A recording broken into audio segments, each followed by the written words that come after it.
যে সকল সেন্টেন্সে একই সাথে ফার্স্ট পারসন, সেকেন্ড পারসন এবং থার্ড পারসনের অন্তর্গত প্রোনাউনগুলো ইউজ হয়ে থাকে, সেগুলোর মধ্যে থেকে প্রথমে first person, second person, third person use করব না প্রথমে সেকেন্ড, থার্ড অথবা ফার্স্ট। তো আমরা দুটি রুলস ফলো করব। একটি হচ্ছে সেন্টেন্স যদি নর্মাল অথবা পজিটিভ স্টেটমেন্টের হয়, সেক্ষেত্রে আমরা পারসন ইউজের ক্ষেত্রে বা প্রোনাউন ইউজের ক্ষেত্রে আমরা প্রথমে সেকেন্ড পারসন, এরপরে থার্ড পারসন এবং একদম লাস্টে ফার্স্ট পারসন ইউজ করব। এবং এক্ষেত্রে আমরা একটি ছোট্ট সংখ্যা মনে রাখতে পারি, 231।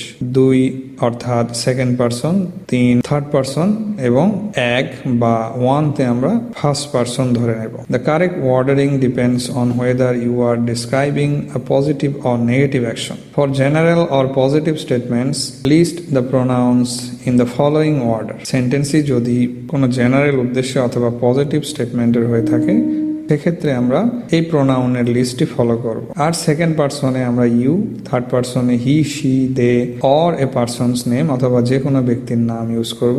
সিঙ্গুলার ক্ষেত্রে আমরা ফার্স্ট পারসন আই ইউজ করব। আমরা উদাহরণ দিয়ে দেখতে পারি, you, he and I went to the store earlier. বাক্যটি যেহেতু হ্যাঁ বোধক হয়েছে, সেক্ষেত্রে আমরা প্রথমে সেকেন্ড পারসন, এরপরে থার্ড পারসন এবং লাস্টে ফার্স্ট পারসন ইউজ করেছি।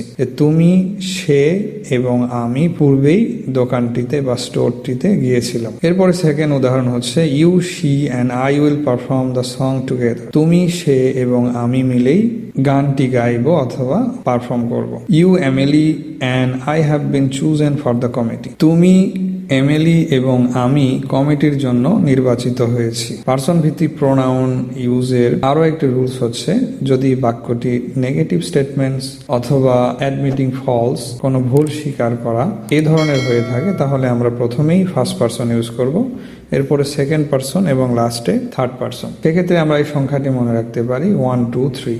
When admitting to a fault, mistake or any negative action, the first person pronoun comes first, followed by the others. যখন কোনো ভুল স্বীকার করা হয় অথবা মিস্টেক অথবা কোনো নেগেটিভ অ্যাকশন হয়, সেই ক্ষেত্রে প্রথমেই ফার্স্ট পারসন ইউজ করা হয় এবং অন্য পারসনগুলো ফার্স্ট পারসনকে অনুসরণ করেই ব্যবহৃত হয়। এক্সাম্পল দিয়ে আমরা দেখতে পারি, I, you and they will have to explain what happen. আমি, তুমি এবং তাদেরকেই ঘটনা সম্পর্কে ব্যাখ্যা করতে হবে। এরপরে I, you and Mark will be punished for our actions. আমি, তুমি এবং মার্ক হচ্ছে একজন ব্যক্তির নাম, আমাদের কৃত কর্মের জন্য শাস্তি পাবো।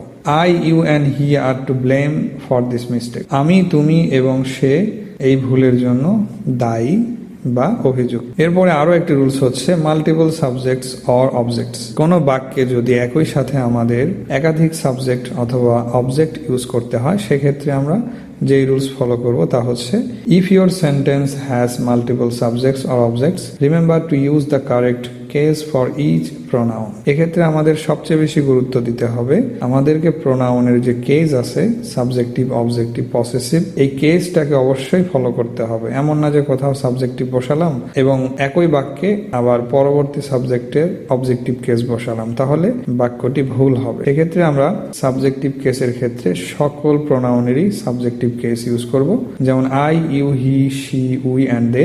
আবার এই সাবজেক্টগুলোর অবজেক্টিভ কেস হচ্ছে me, you, him, her, us and them. তো সঠিকভাবে বাক্য লিখতে গেলে অবশ্যই আমাদেরকে প্রোনাউনের সঠিক ইউজ জানতে হবে, নয়তো আমাদের বাক্য গ্রামাটিক্যালি ভুল হবে।